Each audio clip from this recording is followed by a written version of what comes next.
नमस्कार बच्चों, welcome to the my channel teacher Ashwini Poa. तो आज हम क्या सीखने वाले हैं, सार्वजनिक सुविधाएं और हमारा विद्यालय। कल हमने क्या देखा, हम ही हल करें हमारी समस्याएं। तो बच्चों देखते हैं, अभी आज का टॉपिक हम शुरुआत करते हैं। तो शुरुआत में कुछ प्रश्न दिए हुए हैं। क्या है, हमारे घर और घर के बाहर मिलने वाली सार्वजनिक सुविधाएं कौन सी है। अब सार्वजनिक सुविधाएं मतलब हमने पढ़ी थी पिछले पाठ में। तो इसमें क्या पूछा गया है कि सार्वजनिक सुविधाएं घर में और घर के बाहर कौन सी मिलती है। तो घर के बाहर सार्वजनिक सुविधा में क्या आएगा बच्चों, हम सरकारी बस से प्रवास करते हैं, तो वो कौन सी हो गई, घर के बाहर की सार्वजनिक सुविधा। वैसे ही उस घर के अंदर की सार्वजनिक सुविधा कौन सी हो सकती है, हमें ये लाइट, बिजली, ये सब चीज़ें बिजली की, फिर बाद में पानी, नल का पानी, ये सब चीज़ें जो है वो है घर के अंदर की सार्वजनिक सुविधा है। ठीक है, फिर उसके बाद इनमें से तुम किन किन सुविधाओं का उपयोग करते हो।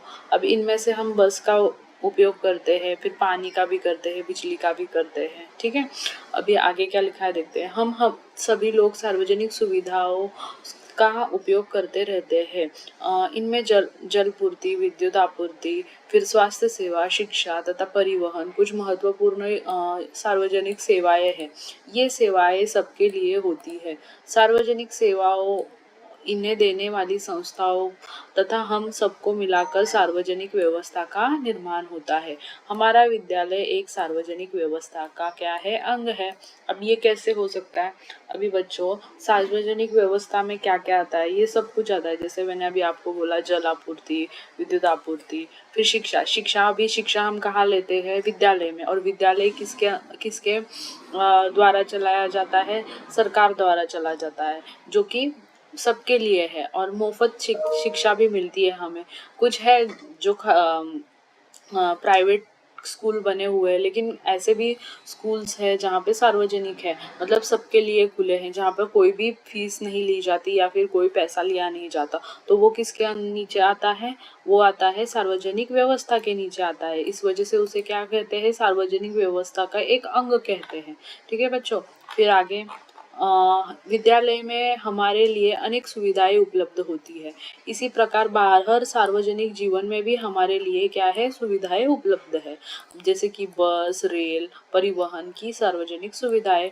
अभी विद्यालय में हमें क्या क्या सार्वजनिक सुविधाएं उपलब्ध है, आपको क्या पता है। आप अब विद्यालय में जाते हो तो सबसे पहले कौन सी सार्वजनिक सुविधा हुई, सबसे पहली तो सार्वजनिक सुविधा ये हुई कि वो हमें विद्यालय में ही बिना किसी पैसे के शिक्षा मिल रही है। ठीक है, उसके बाद अब तो कुछ कुछ विद्यालयों में मतलब बुक, फिर क्या बुक, फिर दफ्तर, ये सब चीजें क्या करने लगे हैं, देने लग गए हैं। इसके अलावा हमें भी ये हो गया स्कूल का, मतलब पाठशाला का। उसके बाद हमें अपने बाहर के मतलब सार्वजनिक जीवन में क्या क्या सार्वजनिक सेवाएं मिलती है। डाक सेवा मतलब हम पत्र व्यवहार करते हैं, वो डाक सेवा हो गई। फिर दूरभाष सेवा मतलब फोन पर बात करते हैं वो। फिर दमकल विभाग, फिर पुलिस, बैंक, नाट्यगृह, बाग बगीचे, तैरने का तालाब जैसी अनेक सार्वजनिक क्या है, सेवाएं हैं, जो हम क्या करते हैं, उनका उपयोग करते हैं। हमें इन सुविधाओं का उपयोग जिम्मेदारी से करना चाहिए। क्यों, क्योंकि उसे अपना समझ के हमें उसका वापर करना चाहिए। अगर उसका हम अपना समझ के उपयोग नहीं करेंगे तो बच्चों क्या होगा उससे, मतलब वो कोई भी उसे अच्छे से उपयोग नहीं करेगा तो वो सुविधा क्या होती जाएगी, खराब होती जाएगी, फिर सुविधा मिलना भी मुश्किल हो जाएगा। ठीक है, इसीलिए उसका उपयोग कैसे करना है, जिम्मेदारी के साथ करना है। ठीक है, फिर अभी क्या लिखा है, अपना विद्यालय अर्थात अपने घर के बाहर का संसार। ठीक है, मतलब अपना विद्यालय अपने बाहर का संसार समझ के ही उसको क्या करना है, चलाना है। फिर हमें जिस प्रकार अपना घर अच्छा लगता है उसी प्रकार हमारा विद्यालय भी अच्छा लगना चाहिए ना।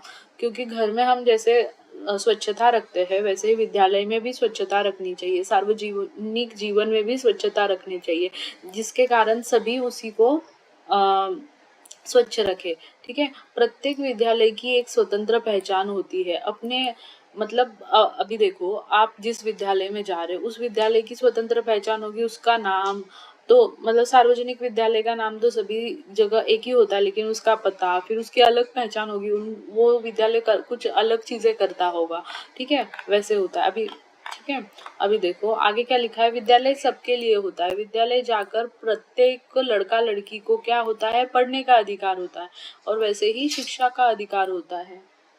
शिक्षा का अधिकार कानून कब बनाया गया था? मतलब शिक्षा का अधिकार जब कानून बनाया गया था तब क्या कहा गया था, 6 से 14 वर्ष के आयु के वर्ग के लड़का लड़की को क्या मिलेगा, विद्यालय जाकर प्राथमिक शिक्षा पूर्ण करनी पड़ेगी, और उसे शिक्षा का कोई भी पैसा देना नहीं पड़ेगा, उसे मुफ्त सारे लाभ मिलेंगे, ठीक है। फिर वैसे ही अगर विशेष आवश्यकता वाले लड़का लड़की होंगे, मतलब अपंग होंगे या फिर वो अंध होंगे या फिर सुनने में उनको कोई दिक्कत हो गया, ऐसे बच्चे जो होंगे ना उनके लिए ना 14 से 18 वर्ष के तक क्या किया गया है, अधिकतम आयु दी गई है। और हम जैसे नॉर्मल बच्चों के लिए 6 से 14 वर्ष तक की दी गई है, ठीक है बच्चों। फिर विद्यालय के गठन में समाज का सहयोग। अब विद्यालय के गठन में समाज का सहयोग क्या होगा, ठीक है, देखो कैसे दिया हुआ है, हमारे विद्यालय की स्थापना में अनेक व्यक्तियों और संस्थाओं का सहयोग देते हैं। वो कैसे, देखो अभी विद्यालय निर्माण करना है तो सबसे पहले विद्यालय की इमारत बांधनी होगी, तो इमारत बांधने के लिए सबसे पहले क्या करना पड़ेगा, सब जो इमारत बनने के लिए जो इंजीनियर्स होते हैं उनको बुलाना पड़ेगा, मतलब उनका सहयोग वहाँ पे हो गया। फिर बाद में लाइट कनेक्शन लेना होगा, मतलब बिजली का कनेक्शन लेना होगा, तो उसके लिए बिजली के इंजीनियर्स आएंगे, तो वहाँ पे उनका हो गया मदद। ऐसे कर करके मतलब सभी का सहयोग होने के बाद क्या होती है, सामाजिक सुविधाएं हमें क्या होती है, प्राप्त होती है बच्चों। तो फिर अभी यहाँ पे क्या दिया हुआ है, अभिभावक पूर्व विद्यार्थी, साहित्यकार, खिलाड़ी, वैज्ञानिक, उद्योगपति अनेक हमारे विद्यालय के विकास में क्या करते हैं, मदद करते हैं, सहयोग करते हैं, ठीक है। वर्ग कक्षा का निर्माण करना होगा तो पुस्तकालय का निर्माण करना हो या फिर प्रयोगशाला का निर्माण करना हो, खेल सामग्री उपलब्ध करना हो, ये सारी चीजें कौन करता है, समाज व्यवस्था करती है, ठीक है। विद्यालय के समाज विभिन्न घटकों का सहयोग प्राप्त करता है। इन सब चीजों की निर्मित के लिए विद्यालय क्या समाज के अन्य घटकों का उपयोग करता है, जैसे खिलाड़ी हो गए, फिर पुस्तकालय के लिए पुस्तकें कहाँ से मिलेगी, वो चीजें हो गई, फिर प्रयोगशाला के वस्तुएं कहाँ से मिलेंगी, तो वो दुकानें हो गई। तो फिर मतलब विभिन्न घटकों से हमें क्या मिल रहा है, सहयोग मिल रहा है बच्चों। फिर विद्यालय के गठन में समाज का योगदान होता है, ठीक है, इस वजह से क्या बोलते हैं, समाज का भी। ये देखो पुस्तकालय दिख रहा है, तो पुस्तकालय में जो भी पुस्तकें आएंगी वो पुस्तकें कहाँ से आएंगी, कहीं से तो आएंगी ना, तो उसके लिए भी कोई तो वो मदद करेगा, तो वो चीज़ हो गई। वैसे ही अभी हम समाचार पत्र के सहयोग से क्या करते हैं, खगोल विज्ञान केंद्र देखने को जा सकते हैं। ये खगोल विज्ञान केंद्र है, ये बच्ची इस टेलीस्कोप से चांद तारे देख रही है, तो ये जो टेलीस्कोप है इसका भी हमें क्या मिलेगा, सहयोग मिलेगा, ठीक है। तो वो टेलीस्कोप भी हमें कोई ना कोई तो प्रोवाइड करेगा ना, ठीक है। वैसे ही अभी देखो आगे क्या दिया है, सभी विद्यालयों में शिक्षक अभिभावक संघ तथा माता अभिभावक संघ होते हैं, ठीक है। वो कैसे, इन संघों के कारण हमारे शिक्षकों और अभिभावकों के बीच क्या होता है, संवाद होता है। अभी हमारे अभिभावक और शिक्षक, उनमें अगर संवाद नहीं होगा तो कैसे पता चलेगा कि हमारा मतलब हम पढ़ाई कर रहे हैं या नहीं कर रहे। तो इससे विद्यालय की विविध उपक्रमों में अभिभावकों का सहयोग बढ़ता है। अगर जब उन दोनों अभिभावक और शिक्षकों का सहयोगी संवाद होगा तो उनसे क्या होगा, अलग अलग उपक्रमों में क्या होगा, उनका अभिभावकों का सहयोग होता रहेगा, और अभिभावक के सहयोग से और विद्यालय की प्रगति होती रहेगी बच्चों। फिर विद्यालय के सभी अभिभावकों को समान रूप से सम्मान करना चाहिए। विद्यालय की गतिविधियों के विषय में अभिभावकों को क्या करनी चाहिए, जानकारी देनी चाहिए।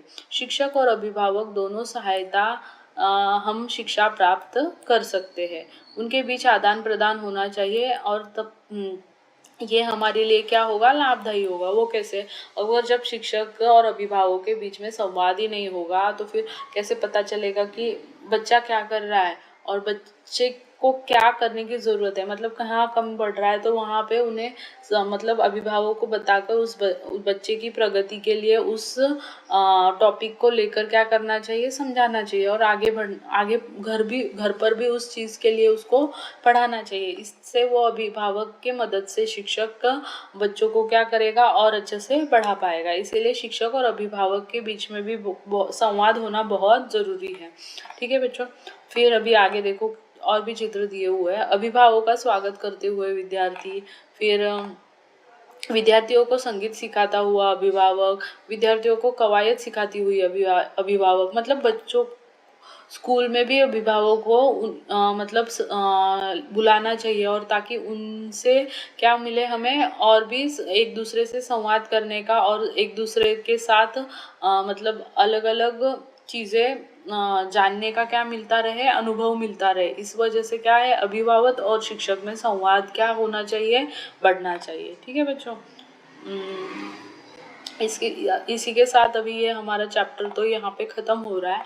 तो बच्चों अभी आपको क्या समझ में आया इसमें? इस चैप्टर में ऐसा कुछ इतना ज़्यादा नहीं था, सिर्फ इतना था कि समाज का सहयोग किसमें होना चाहिए, विद्यालय के गठन में होना चाहिए, और समाज सार्वजनिक सुविधाओं में भी हमारा क्या होना चाहिए, सहयोग होना चाहिए। ये सब चीज़ें तभी सार्वजनिक सुविधाएं जैसे कौन सी थी, जल सुविधा या फिर बिजली की सुविधा, बस सेवा, फिर डाक सेवा, ये सब चीज़ें हमने सार्वजनिक देखी। और सार्वजनिक सुविधा का ही अंग क्या था, हमारा विद्यालय था।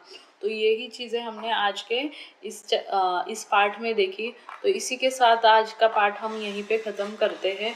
तो मेरी और भी वीडियोस मेरे चैनल पे है, जो अगले सारे पिछले पार्ट देख सकते हो उस चैनल पे। मेरे चैनल का नाम है टीचर अश्विनी पवार।